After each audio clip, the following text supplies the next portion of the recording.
آج آپ کا تھرڈ لیکچر ہے قرآن مجید سورۃ الانعام، اور اس کے ابراہیم علیہ الصلوۃ والسلام کا واقعہ آپ نے پڑھا سر۔ ابراہیم علیہ الصلوۃ والسلام کے واقعے میں اللہ وحدہ لا شریک نے تمام چیزیں بیان کی جن کا تعلق توحید و شرک کے ساتھ ہے، اور شرک کی قباحت کو بیان کیا ہے اور توحید کی عظمت کو بیان کیا ہے۔ اور شرک کے بارے میں آپ نے وہ آیت پڑھی تھی کہ وَلَوْ أَشْرَكُوا لَحَبِطَ عَنْهُمْ مَا كَانُوا يَعْمَلُونَ۔ اس جگہ پر جو آپ نے پچھلے ہفتے لیکچر پڑھا ہے اس میں آپ کو بتایا گیا تھا کہ 18 انبیاء کا اللہ نے ذکر کیا ہے علیہم الصلوۃ والسلام۔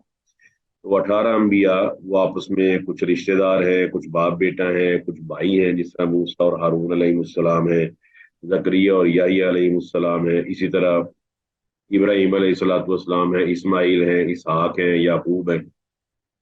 اللہ نے یہاں پر 18 نبیوں کا ذکر کر کے یہ بتایا ہے کہ جو شرک ہے ان کی معافی نہیں ہے، اور اگر بفرض محال یہ انبیاء علیہم الصلاۃ والسلام شرک کرتے تو اللہ ان کے اعمال کو بھی ضائع کر دیتا۔ اور یہ بھی آپ کو بتایا تھا کہ سورہ زمر میں جو 24ویں پارے میں ہے اس کے اندر اللہ تعالیٰ نے اپنے نبی علیہ الصلوۃ والسلام کو مخاطب کرتے ہوئے فرمایا کہ وَلَقَدْ أُوحِيَ إِلَيْكَ وَإِلَى الَّذِينَ مِن قَبْلِكَ لَئِنْ أَشْرَكْتَ لَيَحْبَطَنَّ عَمَلُكَ، کہ آپ علیہ الصلوۃ والسلام اگر آپ بھی بفرض محال شرک کریں، یعنی کہ نبی علیہ الصلوۃ والسلام اللہ تعالیٰ کے آخری نبی اور پیغمبر ہیں، شرک کا سوال ہی پیدا نہیں ہوتا، لیکن فرمایا کہ اگر آپ سے بھی اس کا صدور ہو تو لَيَحْبَطَنَّ عَمَلُكَ، تو آپ کا عمل بھی ضائع ہو جائے گا۔ سورہ لقمان میں اللہ تعالیٰ نے لقمان علیہ السلام کی زبان سے یہ بھی کہلوایا ہے کہ ان الشرک لظلم عظیم۔ پھر عیسیٰ علیہ الصلوۃ والسلام کی زبان سے سورہ مائدہ میں اللہ نے فرمایا ہے کہ انہ من یشرک باللہ فقد حرم اللہ علیہ الجنۃ ومأواہ النار وما للظالمین من انصار۔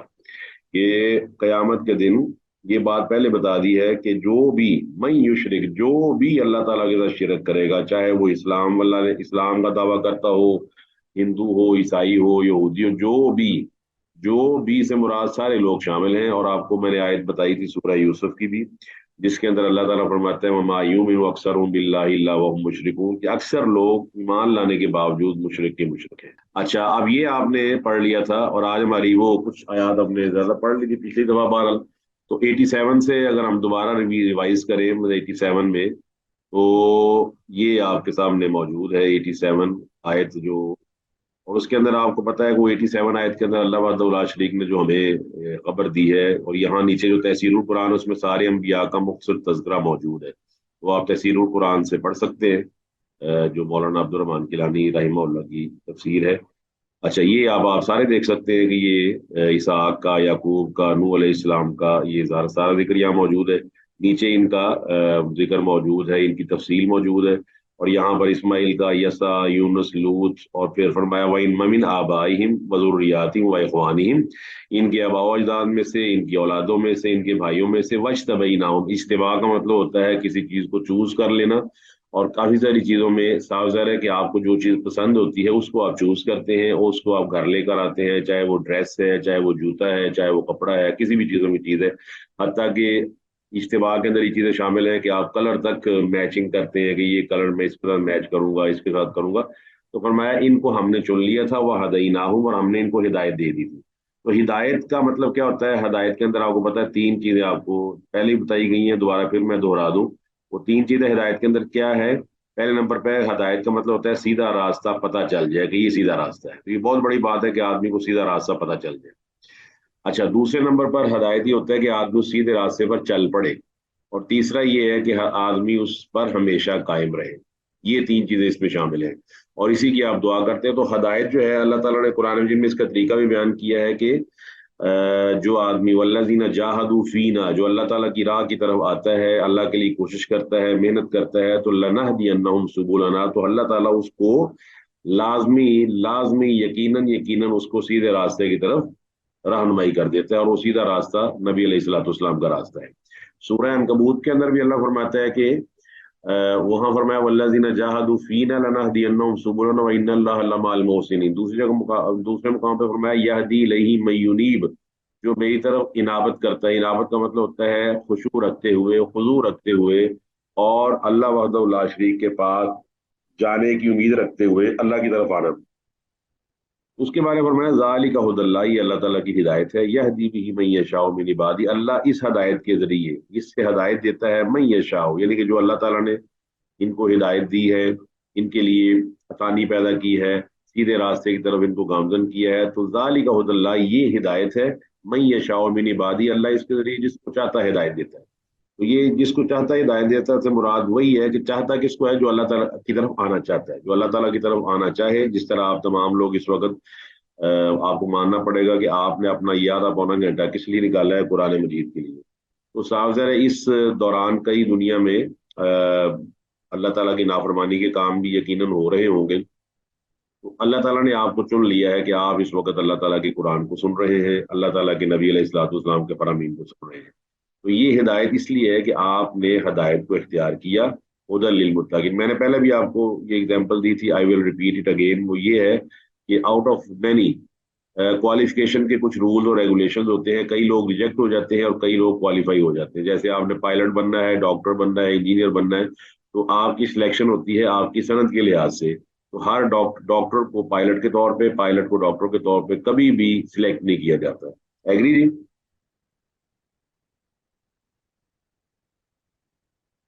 جی کلاس۔ اچھا، اب کیا آپ یہ بتائیے، کیا ڈاکٹر جو وہ سمجھدار نہیں ہے، پڑھا لکھا نہیں ہے؟ آپ کہیں گے ڈاکٹر پڑھا لکھا ضرور ہے لیکن پائلٹ کے لیے موزوں اور سیوٹیبل نہیں ہے۔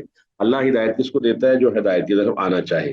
تو فرمایا وَلَوْ أَشْرَكُوا لَحَبِطَ عَنْهُمْ مَا كَانُوا يَعْمَلُونَ، اگر یہ شرک کرتے تو اللہ تعالیٰ ان کے بھی اعمال کو ضائع کر دیتا۔ اب اللہ فرماتا ہے اولئک الذین، یہ وہ لوگ ہیں جن کا پیچھے ذکر کیا اللہ تعالیٰ نے انبیاء کے بارے میں تین چیزیں ارشاد فرمائی کہ آتیناہم، ہم نے ان کو دی کتاب، والحکم اور حکم، اور والنبوۃ اور نبوت۔ تو یہ تین چیزیں انبیاء اور رسل کو عطا ہوتی ہے، اس کی تفصیل بھی نیچے موجود ہے، میں مزید آپ کو دکھا دیتا ہوں کہ وہ کیا چیز ہے۔ یہاں آپ دیکھ سکتے ہیں کہ انبیاء کو تین چیزیں عطا کی جاتی ہیں۔ ایک تو انبیاء کو کتاب ملتی ہے، جس کے بارے میں آپ کے نبی علیہ السلام کو جو کتاب ملی، فرمایا ذالک الکتاب لا ریب فیہ ھدی للمتقین۔ اچھا، اب کتاب کے بارے میں یہ سمجھ لیجیے، کتاب کس کی طرف سے ہوتی ہے؟ یہ منزل من اللہ ہوتی ہے، یعنی کتاب جو ہے وہ اللہ تعالیٰ کی طرف سے نازل شدہ ہوتی ہے، اور اللہ سبحانہ و تعالیٰ اس کو اپنی طرف سے نازل فرماتا ہے۔ اور کتاب کیا چیز ہے؟ اللہ سبحانہ و تعالیٰ کتاب کو کیوں نازل فرماتا ہے؟ اس لیے نازل فرماتا ہے کہ لوگ سیدھے راستے پر آ جائیں۔ تو یہاں آپ دیکھ سکتے ہیں کہ یہ ایک کتاب ہے جو منزل من اللہ ہے۔ اچھا، اس کے بارے میں اللہ نے شروع میں فرما دیا ہے کہ جب آدم علیہ السلام کو زمین پر بھیجا تو فرمایا فَإِمَّا يَأْتِيَنَّكُم مِّنِّي هُدًى، جب میری طرف سے ہدایت آئے گی تو من تبع ہدایا فلا خوف علیہم ولا هم يحزنون۔ تمہارے دنیا میں دو مسائل ہیں، ایک تمہیں خوف ہے اور ایک غم ہے۔ آپ کو پتہ ہے ہم جتنے بھی لوگ ہیں، ہم اپنی جتنی بھی پریشانیوں کو ڈیوائڈ کریں نا تو اس کی دو ہی برانچیں نکلیں گی، دو ہی شاخیں نکلیں گی، اور وہ دو شاخیں کون سی ہیں؟ ایک خوف ہے اور ایک غم ہے۔ ایگری جی؟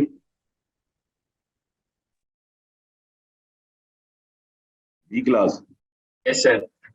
یعنی کہ آپ جتنے بھی آپ کی پریشانی ہے نا، وہ دو وجہ سے ہوتی ہے۔ آپ کو کسی کا خوف ہوتا ہے مجھے ملازمت سے جواب نہ مل جائے، میرے پیسے شاید نہ آئے، میں اللہ نہ کرے مجھے فلاں مسئلہ نہ بن جائے، اور غم ہوتا ہے کسی کے چھن جانے کا، کسی کے ختم ہو جانے کا، خوف ہوتا ہے مستقبل کا۔ اس حوالے سے آپ دیکھ سکتے ہیں کہ اللہ وحدہ لا شریک نے آپ کو جو چیزیں عطا فرمائی، وہ جس طرح ہم فزیکل رولز کو اپلائی کرتے ہیں اور فزیکل رول کے تحت ہم بڑی ہی تندہی کے ساتھ اس کو فالو کرتے ہیں، جیسے زہر جو ہے ہلاک کرتا ہے تو ہم کوئی آدمی زہر کھانا پسند نہیں کرتا، اس کو پتہ ہے کھاتے ہی میری ہلاکت ہو جائے گی۔ ایسڈ ہے، تیزاب ہے، اگر کنسنٹریٹڈ ہو تو تیزاب اگر آدمی پی لے تو اس کا معدہ جو ہے وہ گل جائے گا اور آدمی مر سکتا ہے۔ تو آپ کوئی آدمی ایسڈ یا تیزاب نہیں پیتا، نہ چہرے پر لگاتا، اس کو پتہ میرا چہرہ جل جائے گا اور جھلس جائے گا۔ اسی طرح کتاب کے مطابق چلیں گے تو اللہ تعالیٰ خوف بھی ختم کر دیتا ہے، غم بھی ختم کر دیتا ہے۔ ایسا نہیں ہے کہ خوف اور غم ہوتا نہیں ہے، خوف اور غم کی کیفیت ضرور ہوتی ہے، لیکن خوف اور غم کا مرہم وہ اللہ تعالیٰ کی کتاب اور اس کی طرف سے عطا کردہ ہدایت ہے۔ تو اللہ تعالیٰ نے وہ ہدایت دی، اور پھر آپ کو پتا جس طرح آپ ایک چیز کو کوالیفائی کرتے ہیں دوسری کے ساتھ، دوسری کے ساتھ، تیسری کے ساتھ، اس کی کئی ایگزامپل موجود ہیں۔ مثال کے طور پر آپ نے مہمان کو کھانا دینا ہے، سرو کرنا ہے، تو ایک تو اس کی شک ہے کہ آپ کھانا پکائیں، پھر دوسری شک ہے کہ آپ کھانا ایک اچھے برتن میں ڈالیں، پھر تیسری ہے کہ اچھے طریقے سے پریزنٹ کریں۔ بتائیے ایگری کرتے ہیں ان تینوں سٹیجز سے؟ یس سر۔ یعنی کہ کھانا پکانا کافی نہیں ہے، اور کھانا پکا کے آپ کسی برے سے برتن میں دے دیں تو آپ کا کھانا پکانا بیکار ہو جائے گا اور آپ کو باتیں سننا پڑے گی. لہٰذا کھانا پکانا ایک علیحدہ چیز ہے، اسٹیج نمبر 1. پھر کھانے کو اچھے برتنوں میں ڈالنا اور اس کو ڈیکوریٹ کرنا سیکنڈ فیز ہے، اور اس کے بعد اس کو بہت اچھے طریقے سے سرو کرنا یہ تھرڈ سٹیج ہے. حتیٰ کہ بعض مہمان ایسے ہوتے ہیں کہ جو جب آپ ان کو پانی سرو کرتے ہیں تو پانی کے قطرے وہ جب لباس پہ گرے تو اس سے وہ مطلب اریٹیٹ ہوتے ہیں کہ اس کو تمیز نہیں ہے پانی کس طرح دے رہا. لہٰذا باقاعدہ اس کے ساتھ گلاس کے ساتھ ایک سافٹ ٹیشو لگایا جاتا ہے، ٹیشو پیپر. اور ٹیشو پیپر بھی آپ کو پتا ہے they are of different kind. کچھ ہوتے ہیں واش روم کے لیے، کچھ ہوتے ہیں چہرے کو صاف کرنے کے لیے. تو یہ تمام چیزیں انبیاء کو بھی اسی طرح سٹیجز میں 3 چیزیں 3 فیزز میں دی ہیں. پہلی یہ کتاب ہے، دوسری ہے حکم. حکم سے مراد ہے اللہ کی کتاب کا صحیح فہم، کہ اللہ تعالیٰ کی کتاب ہمیں ہمارے پاس موجود ہے مگر ہمیں اس کی سمجھ بھی ہو کہ اس کو چلانا کس طرح ہے. اور آپ کو پتہ ہے ایک چیز ہونا ہے اور ایک چیز اس کو چلانا. میرے پاس گاڑی ہو سکتی ہے کہ موجود ہو مگر اسے مجھے چلانی نہ آتی ہو. بتائیے جی، ہو سکتا ہے اس طرح؟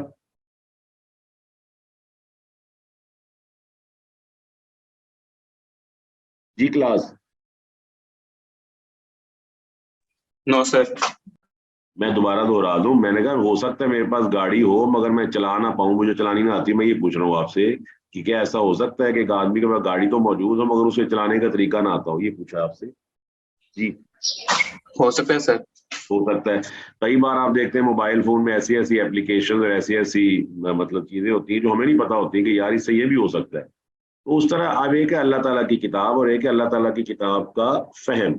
اس فہم کے لیے اللہ نے اپنے نبی علیہ الصلوۃ والسلام کو بتایا، اور اللہ تعالیٰ کے نبی علیہ الصلوۃ والسلام نے وہ فہم کائنات والوں کو بتا دیا.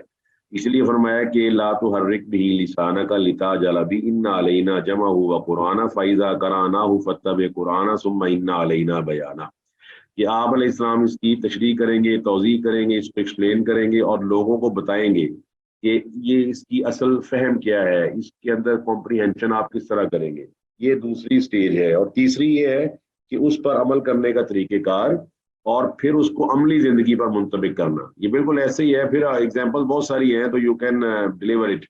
آپ ڈرائیو کر سکتے ہیں. نمبر 1 آپ موبائل لے کر آئے، فریج لے کر آئے. دوسرے نمبر پہ آپ نے اس کی انسٹرکشن کو پڑھا، اور یہ دوسرا سٹیج ہوگا. تیسرا یہ کہ اس انسٹرکشن کو سامنے رکھ کر آپ نے اس فریج کو چلا لیا. جب چلا لیا تو وہ چیز ٹھنڈی کر رہی ہے اور آپ کو وہ فائدہ دے رہی ہے جس کے لیے وہ بنائی گئی ہے. آپ اگر صرف اپنی فریج لے آئیں اور اس کو گھر میں پیک شدہ ہی رکھ دیں تو وہ فریج بتائیے آپ کے کھانوں کو ٹھنڈا کرے گی؟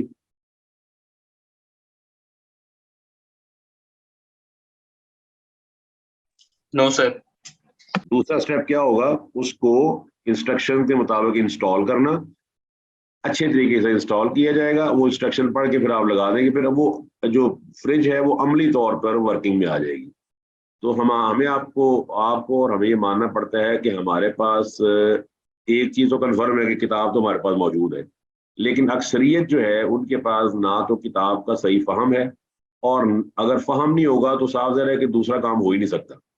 آپ کو یہ بھی الیکٹریسٹی میں پتا ہے کہ there are plus and negatives, یعنی کہ ایک ٹرمینل پازیٹیو ہوتا ہے اور ایک نیگیٹو ہوتا ہے، جس کو استعمال کرنا بھی آنا چاہیے کہ پلس پلس نہ ہو جائے، مائنس مائنس نہ ہو جائے، ورنہ بلاسٹنگ ہوتی ہے اور وہ جو چیز ہے بیکار ہو جاتی ہے. ایگزیکٹلی یہ کہ آپ کو جب فہم نہیں ہے تو عمل بھی نہیں مدد کر سکتا. تو کتاب کا فہم، اور اس کو کہتے ہیں حکم والنبوہ، اور نبوہ سے مراد ہے اس ہدایت الہی کے مطابق لوگوں کی رہنمائی. تو یہ تمام چیزیں جو ہے نا، یہ تینوں چیزیں انبیاء کو عطا کی. آتیناہم الکتاب والحکم والنبوہ، یعنی کتاب بھی دی ہے، قرآن کا کتاب کا فہم بھی دیا ہے، اور پھر فہم کے بعد نبوت کے ذریعے اللہ وحدہ لا شریک نے ان کو اس ہدایت الہی کے مطابق معاشرے کو اللہ تعالیٰ کی مرضی کے مطابق چلانے کے لیے رہنمائی بھی دی ہے. اب ہمارے جو پولیٹیکل اور ہمارے جو یہ سیاسی معاملات یا گھریلو یا جو بھی آپ کے ملکی معاملات ہیں، اس کے اندر آپ سمجھتے ہیں کہ ہمارے پاس کتاب تو موجود ہے مگر کتاب کا صحیح فہم موجود نہیں ہے، اور جب کتاب کا صحیح فہم موجود نہیں ہے تو ہمارے ملک میں کتاب کا نظام قائم نہیں ہے. ایگری کرتے ہیں جس سے آپ؟ یس سر. تو اب ہمیں واپس لوٹنا پڑے گا کہ کتاب کا صحیح فہم حاصل کیا جائے، اور جب وہ حاصل ہو جائے تو پھر اس کے بعد ہم اس کو اپلائی کر دیں. تو اللہ تعالیٰ فرماتا ہے کہ ہم نے آپ کو کتاب دی ہے، حکم دیا ہے اور نبوت عطا فرما دی ہے. ٹھیک ہے جی. اور فرمایا فَإِن يَكْفُرْ بِهَا هَؤُلَاءِ، اور اگر یہ لوگ جن کو آپ قرآن مجید کی طرف دعوت دے رہے ہیں، اگر یہ قریش مکہ ہیں، مکہ کے بڑے بڑے سردار ہیں، اگر یہ فَإِن يَكْفُرْ بِهَا هَؤُلَاءِ، هَؤُلَاءِ اشارہ ہے ہاذا ہاذان ہاؤلائی، تو یہ تمام لوگ اگر اس کا انکار کر دیتے ہیں، اگر اس کو نہیں مانتے، اگر اس ہدایت الہی سے روگردانی کرتے ہیں، فقد وکلنا بها قوما، تو ہم نے ایسے بھی لوگ بنائے ہوئے ہیں، ایسے لوگ مقرر کیے ہوئے ہیں لیسوا بها بکافرین، جو اس کے انکار کرنے والے نہیں ہیں۔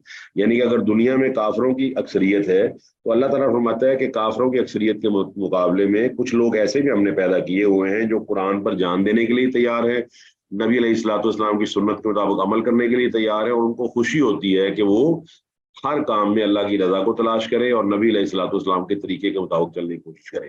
یہ سب سے پہلی جماعت کون سی تھی؟ صحابہ کرام رضی اللہ تعالیٰ عنہ کی جماعت تھی، ابوبکر، عمر، عثمان، علی، طلحہ، زبیر، سعد، اور اس طرح آپ آگے چلتے جائیں، جتنے بھی صحابہ کرام ہیں، عبد الرحمن بن عوف ہیں، عمار بن یاسر ہیں، بلال ہیں، حتیٰ کہ مصعب بن عمیر جن کے پاس بہت ساری دولت موجود تھی، روم کے صہیب رومی ہیں، یہ تمام لوگ، اس طرح یمن کے شہزادے وائل بن حجر ہیں، وہ اپنی یمن کی شہزادگی کو چھوڑ کر نبی علیہ الصلوۃ والسلام کے پاس حاضر ہو گئے۔ مصعب بن عمیر جن کے بارے میں روایات میں آتا ہے کہ وہ روزانہ ایک نیا سوٹ اور نیا کپڑا پہنا کرتے تھے، اور جب فوت ہوئے تو حالت ان کی یہ تھی کہ ان کے پاس ایک چادر موجود نہیں تھی کہ جن سے ان کے جسم کو ڈھانپ دیا جاتا، لہٰذا ان کے سر کو ڈھانپ دیا گیا اور پاؤں کے اوپر ایک گھاس کے کچھ پتے رکھ دیے گئے تاکہ پورا جسم ڈھانپ جائے۔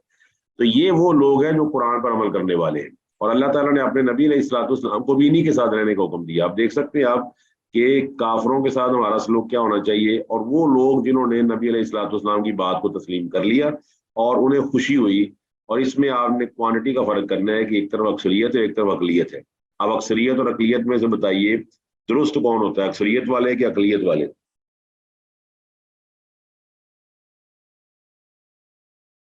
اقلیت والے۔ ماشاء اللہ، آپ نے بہت اچھی بات کی ہے۔ اب ہم اس کو کیسے پروو کر سکتے ہیں؟ کیونکہ آج کل ہمارے یہاں اکثریت کا دورہ ہے، ہر دور میں دو چیزوں کی وجہ سے اللہ تعالیٰ کی نافرمانی کی گئی ہے، ایک اکثریت کی بنیاد پر اور ایک مال کی زیادتی کی بنیاد پر۔ نحن اکثر اموالا و اولادا وما نحن بمعذبین، لوگ کہا کرتے تھے اللہ تعالیٰ کے نافرمان کہ ہمارے پاس مال بہت زیادہ ہے اور ہمارے پاس یہ ووٹ بہت زیادہ ہے، لہٰذا اللہ تعالیٰ نعوذ باللہ ہمیں عذاب نہیں کر سکتا۔ اچھا، اکثریت اور اقلیت کا بالکل سادہ سے ایک بعض اوقات یاد رکھیں، کسی چیز کا ویٹ تو زیادہ ہوتا ہے میس کے لحاظ سے، 4 کلو 5 کلو، مگر اس کی قیمت اتنی نہیں ہوتی۔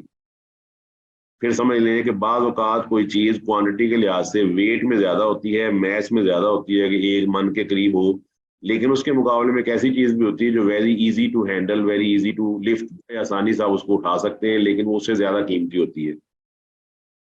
مثال کے طور پر لوہا اور سونا، آپ بتائیے وزن کے لحاظ سے لوہا زیادہ ہیوی ہے، لیکن کئی من لوہے کا مقابلہ چند تولے سونے کے ڈلے یا سونے کی جو بسکٹ ہیں وہ کر سکتے ہیں، اور وہ سونے کی جو بسکٹ ہے وہ ایزیلی آپ کی جیب میں آ جائیں گے، کسی کو معلوم بھی نہیں ہوگا۔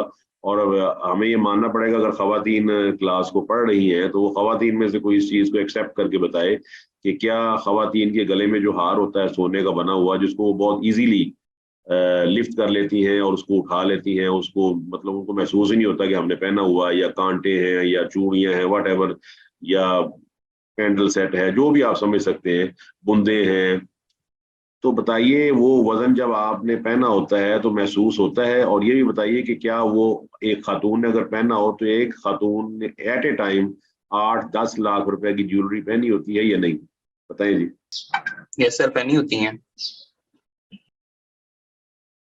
چلے جزاک اللہ جی۔ اس کا مطلب ہے کہ اب آپ دیکھ سکتے ہیں کہ تھوڑا سا سونا ہے لیکن وہ کتنے من لوہے پر بھاری ہے۔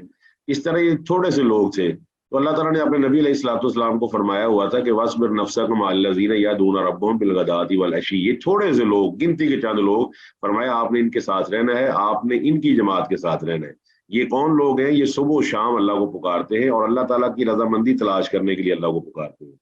تو اللہ کی رضامندی تلاش کرنے کے لیے اللہ کو پکارنے والے لوگوں کے ساتھ ہی ہمیں بھی محبت ہونی چاہیے، ہمارے رشتے بھی ان سے استوار ہوں، ہمارے شادیاں، ہمارے نکاح بھی ایسے لوگوں کے ساتھ ہوں، ہماری فیملی کے ٹرمز بھی ایسے لوگوں کے ساتھ ہوں جو پولیٹیکلی نہیں بلکہ تقوی اور پرہیزگاری کے لحاظ سے آگے ہیں اور اللہ تعالیٰ کی خوشنودی کو تلاش کر رہے ہیں۔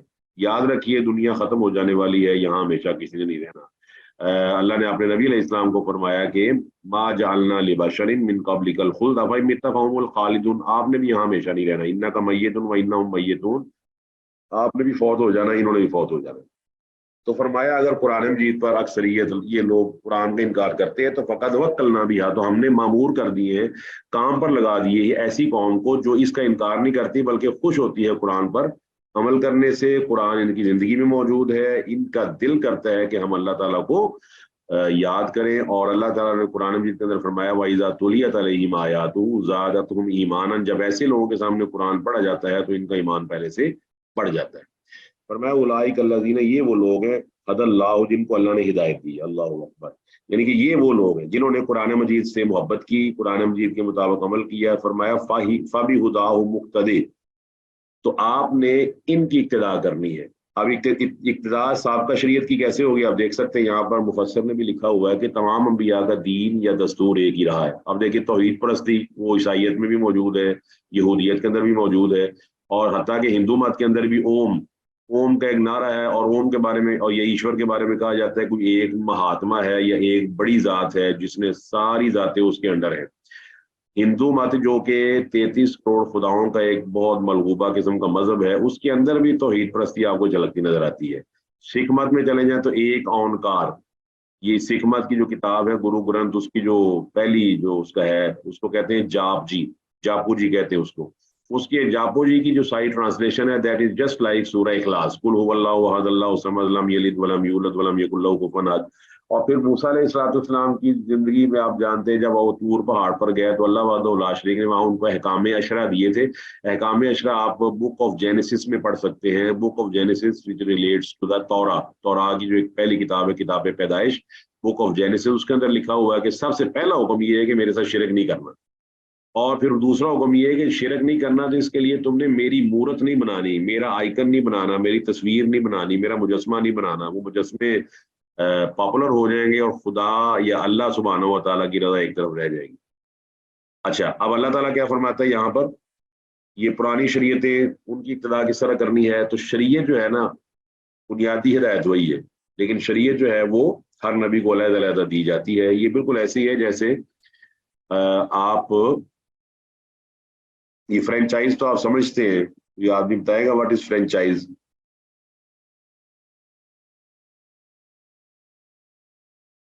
ہاں جی سر کوئی کسی نام کسی فیمس کمپنی کے نام کو جو ہے وہ کرائے پہ لے لے۔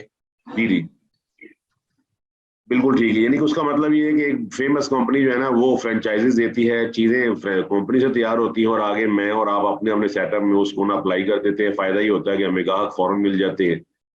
تو بالکل ایگزیکٹلی یہی ہے کہ شریعت وہی ہے، مطلب اصول اور ضابطے وہی ہے، وہاں سے آگے شریعت وہ ہے کسی دور میں اللہ تعالیٰ نے کوئی اور حکم نازل کیا، کسی اور دور میں اور نازل کیا، پھر اپڈیٹ جب ہو گیا تو اللہ وحدہ لا شریک نے اسلام کو محفوظ کر دیا، اکمال کر دیا اور اتمام کر دیا۔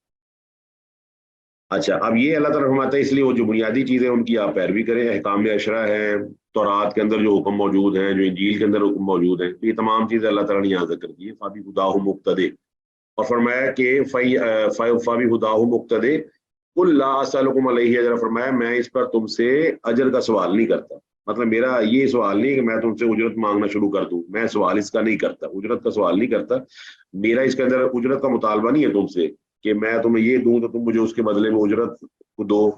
الا المودۃ فی القربى، 25ویں پارے میں اللہ نے یہ ضرور فرمایا کہ الا المودۃ فی القربى، اجر میں نہیں مانگتا لیکن کم از کم جو میری تمہاری رشتہ داری ہے اس رشتہ داری کا تو خیال کرو کہ میں تمہارا رشتہ دار ہوں، میں تمہاری فیملی میں سے ہوں، میں بھی قریش میں سے ہوں، اور میں تمہیں اللہ تعالیٰ کی طرف بلاتا ہوں۔ اور میں ان ہوا الا ذکر للعالمین، یہ جو قرآن مجید ہے یہ ذکر ہے للعالمین، ساری جہانوں کے لیے یہ ذکر یعنی نصیحت ہے، یاد دہانی ہے۔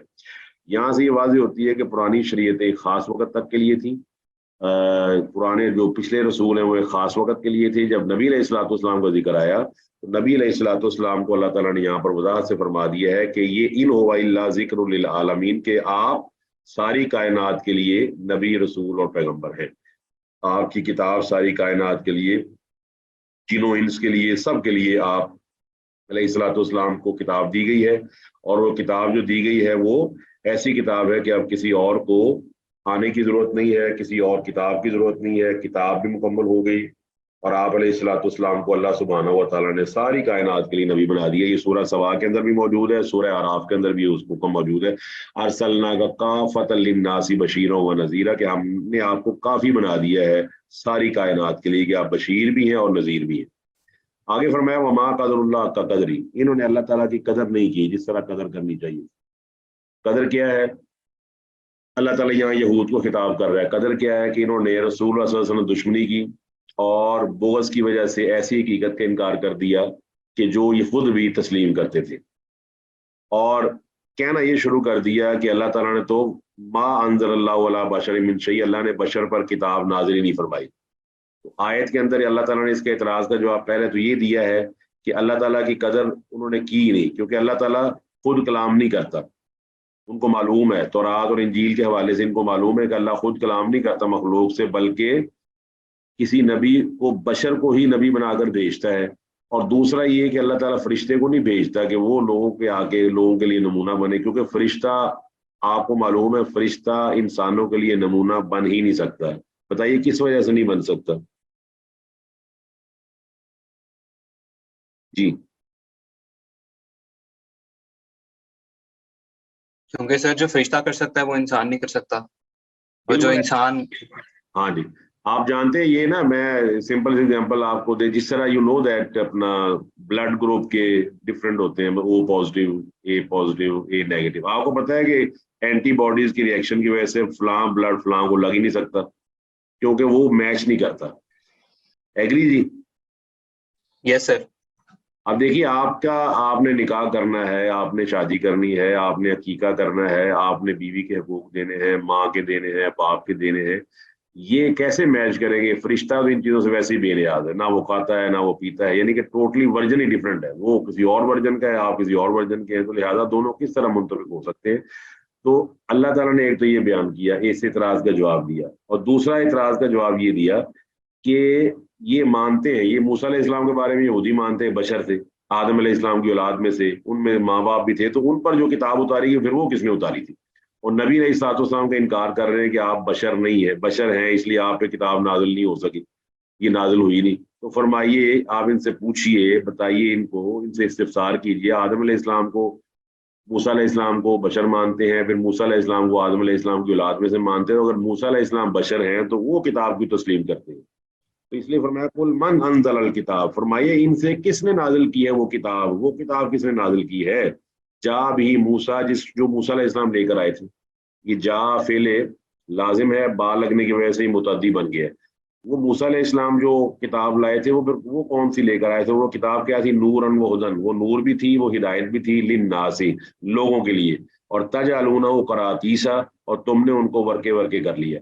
یہود کی عادت یہ تھی، آپ نے، یہ بڑی سمپل اگزامپل ہے، آپ نے دیکھا ہوگا رنگ بائنڈنگ والے رجسٹر کے اندر سے کاغذ کو نکالنا بہت آسان ہوتا ہے. ایگری جی؟ یس سر. اگر آپ جلد والا لینا تو اس میں سے کاغذ پھاڑ لیں تو پتہ چل جاتا ہے یہاں سے کاغذ پھٹا ہوا ہے. کلاس کو سمجھ آ رہی ہے جو میں ایگزامپل دے رہا ہوں آپ کو؟ جی جی سر، آ رہی ہے. آپ 2 رجسٹر لیں، ایک ہو فل جو مطلب پورا جلد ہوا ہے اور باہر اس کے پشتہ لگا ہوا ہے، اس پہ سے کاغذ پھاڑیں گے تو کاغذ نہ صرف یہ کہ صحیح پھٹے گا نہیں بلکہ اپنا نشان بیچ میں چھوڑ جائے گا. اور ایک آپ کے ہوتے ہیں رنگ بائنڈنگ والے رجسٹر. تو سمجھدار ماں باپ نا اکثر وہ رنگ بائنڈنگ والے اس لیے لے کے نہیں دیتے کہ بچے بیچ میں پھاڑتے رہتے ہیں اور پتہ بھی نہیں چلتا کتنے کاغذ پھاڑے. تو انہوں نے تورات کو نا ورکا رکھا ہوا تھا. قراطیس جمع ہے کرتاس کی، یعنی کہ علیحدہ علیحدہ ورقے، اور جب ان کا دل کرتا ہے ایک ورقہ نکال لیتے، ایک ورقہ رکھ لیتے تاکہ اللہ تعالیٰ کے حکموں کو چھپایا جا سکے، مرضی کا حکم دکھا دیا جائے اور غیر مرضی والا حکم اس کو نا بیچ میں اسکپ کر دیا جائے. اور آپ کو پتہ ہے آج بھی نا تورات جو ہے وہ سکرول کی شکل میں موجود ہے. جو سکرول ہوتا ہے جس کو آپ کھولتے ہیں اور اس کے اندر اس کو تمہار کی شکل میں شکل دی جاتی ہے. تو اللہ تعالیٰ یہ فرماتا ہے کہ تم نے اس کو نا ورکے کیا ہوا، تبدونہا وتخفون کثیرا، اس کو تم چھپاتے ہو اور اکثر چیزوں کو تم ظاہر کرتے ہو اور اکثر چیزوں کو تم چھپا لیتے ہو. جس طرح رجم کا حکم انہوں نے چھپا لیا، بخاری کے اندر اس کی حدیث موجود ہے. تو ورق کاغذ میں یہودی تورات کو ایک کتاب کی طرح جمع کرنے کی بجائے الگ الگ ورقوں کی صورت میں رکھتے اور اپنے مطلب کا ورق نکال کے دکھا دیتے. اب آپ سے یہ سوال ہے کہ قرآن مجید مسلمانوں نے ایسے تو نہیں بنایا کہ قرآن مجید پورے کا پورا ہوتا ہے؟ بتائیں. جی پورے کا پورا ہوتا ہے قرآن مجید. اب آپ قرآن پڑھ رہے ہیں، ہمارے پاس جو قرآن مجید موجود ہیں وہ پورے کے پورے. تو اس کا مطلب یہ ہوا کہ اللہ تعالیٰ نے ان کی ایک کبھی عادت بیان کی ہے کہ جو چیزیں مطلب کی ہے ظاہر کر دو، جو مطلب کی نہیں ہے وہ چھپا لو.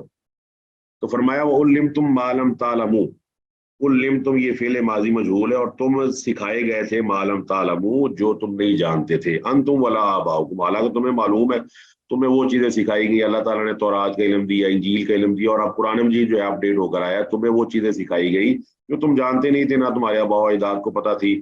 وہ گائے والا واقعہ، تورات کے نزول والا واقعہ، اور موسیٰ علیہ الصلوۃ والسلام کا ان کو لے کر نکلنا، اور کئی چیزیں. تو فرمایا تمہیں وہ چیزیں سکھائی گئی جو تم نہیں جانتے تھے، نہ تمہارے آباء و اجداد جانتے تھے. قل اللہ، فرمایا یہ اللہ ہے، اللہ تعالیٰ سکھانے والا ہے، اللہ آپ کو سیدھے راستے کی طرف رہنمائی کرنے والا ہے. ثم ذرہم، اگر آپ ان کو سمجھا دیں، ثم ذرہم تو پھر آپ ان کو چھوڑ دیں، فی خوضہم یلعبون، خوض کہتے ہیں ایسی بحث کو جس کا فائدہ کوئی نہ ہو، فضول قسم کی بحث جیسے ہمارے اینکر پرسنز کرتے ہیں. تو فی خوض یلعبون، خوض کہتے ہیں اللہ تعالیٰ کے دین سے دوری کرنے کے لیے ایسی ایسی بحثیں کی جائیں جو دین کی طرف لانے کی بجائے دین سے دوری کا نتیجہ بن جائے. اور یہودیوں کے اندر یہ خوض عام تھا. جس طرح آپ کو پتا ہے گائے کو اللہ تعالیٰ نے ذبح کرنے کا حکم دیا، ان اللہ یامرکم ان تذبحوا بقرۃ قالوا اتتخذونہ ہزوا قال اعوذ باللہ ان اکون من الجاہلین. پھر انہوں نے فضول سوال کرنے شروع کر دیے. اس لیے نبی علیہ الصلوۃ والسلام نے کثرت السوال سے منع کیا ہے، فرمایا سوال ایسے نہ کرو جس سے نقصان ہو اور تم دین سے ہٹ جاؤ. یلعبون، یہ کھیل رہے ہیں، انہوں نے دین کو کھیل اور تماشا بنایا ہوا ہے، اور دین کو کھیل اور تماشا بنانے کی وجہ سے یہ اللہ تعالیٰ کے مقصد سے دور ہو گئے. وَهَذَا کتاب، فرمایا یہ جو کتاب ہے انزلناہ مبارک، اس سے ہم نے بابرکت نازل فرمایا ہے. قرآن مجید کی اندر برکت موجود ہے، اور قرآن مجید جو ہے یہ بابرکت کس لحاظ سے ہے یہ آپ دیکھ سکتے ہیں. قرآن مجید کی برکت آپ کو معلوم ہے کہ اگر آدمی قرآن کو سمجھ کے نہیں پڑھتا، سورت فاتحہ پڑھ کے اپنے اوپر دم کر لیتا ہے، تو اللہ اس کی برکت سے اس کو شفا عطا فرما دیتا ہے. یہ اتنی بابرکت کتاب ہے. پھر سورہ صاد میں فرمایا کہ لیدبروا آیاتہ ولیتذکر اولو الالباب، ہم نے یہ کتاب اس لیے نازل فرمائی، بابرکت تو ہے ہی ہے، لیکن اس کے ساتھ اہل علم، عقل والے اس کو سمجھے سوچیں. مصدق الذی بین یدیہ، اور یہ جو پیچھے والی کتابیں ہیں ان کی بھی تصدیق کرنے والی ہے. یعنی کہ اس کے اندر ایک ایڈیشنل کوالٹی موجود ہے کہ یہ کتاب پرانی کتابوں کی بھی تصدیق کرنے والی ہے. وَلِتُنذِرَ أُمَّ الْقُرَىٰ، اور اس کتاب کے ذریعے آپ ام القریٰ کہتے ہیں مکہ یا بکہ کی بستی کو جہاں پر خانہ کعبہ ہے.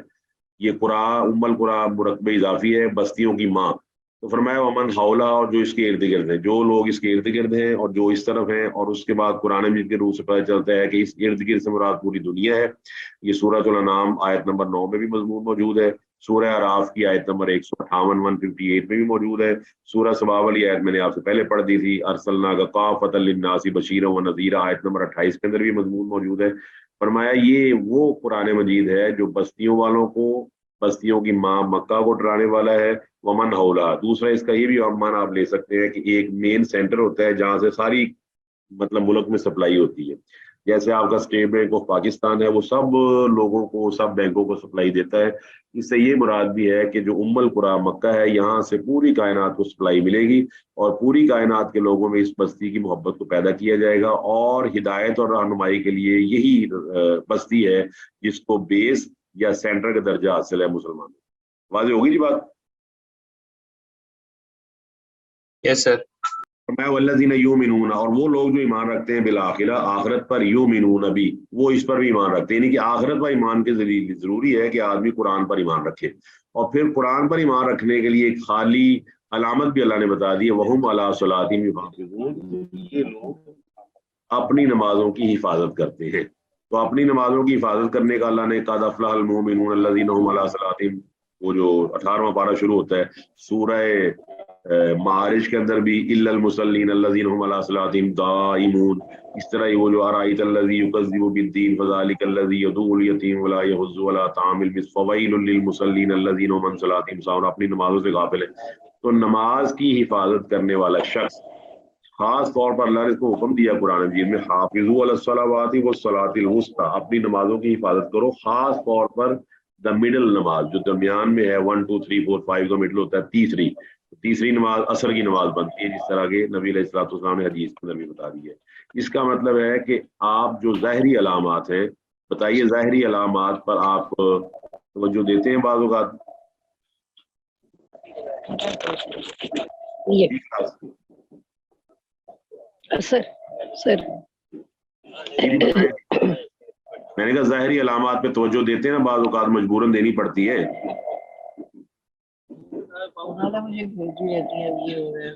یہ انیسا اپنا مائکروفون بند کر لے. انیسا، میں نے جو سوال پوچھا اس کا جواب دی.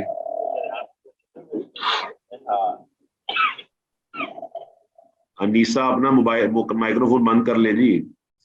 رینات طاہر آپ نہیں بول رہے، میرے سوال کے جواب دے جی. آپ ظاہری چیزوں کو بھی ذہن میں اہمیت دیتے ہیں کہ نہیں؟ یس سر دیتے ہیں. دیکھیں نا، کھلاڑی کھیل رہا ہے، امپائر کی انگلی اٹھتی ہے تو وہ اس کو دیکھ کے باہر چلا جائے. اس کو پتا ہے انگلی اٹھنے کا مطلب ہے کہ باہر چلے جاؤ، میں اب یہاں رہ نہیں سکتا، ذرا رہوں گا تو میرے خلاف پرچہ ہو جائے گا، یا مجھے مطلب میرے خلاف کوڈ آف کنڈکٹ کی خلاف ورزی کے لیے. نو بال کا ہوتا ہے، وائٹ بال. انیسا آپ بند کر لیں اپنا مائکروفون پلیز. انیسا، اچھا، اس کا مطلب ہے کہ ظاہری علامات میں سے ہے کہ جو آدمی نماز کی حفاظت نہیں کرتا تو یقیناً یہاں سے معلوم ہوتا ہے کہ اس کا نہ آخرت پر ایمان صحیح ہے، نہ اس کا قرآن پر ایمان صحیح ہے. کیونکہ اللہ تعالیٰ نے یہاں پر فرمایا کہ جو لوگ آخرت پر یقین رکھتے ہیں وہ قرآن پر ایمان رکھتے ہیں اور اپنی نمازوں کی حفاظت کرتے ہیں. تو یہ ہے جی آج آپ کا مکمل سبق.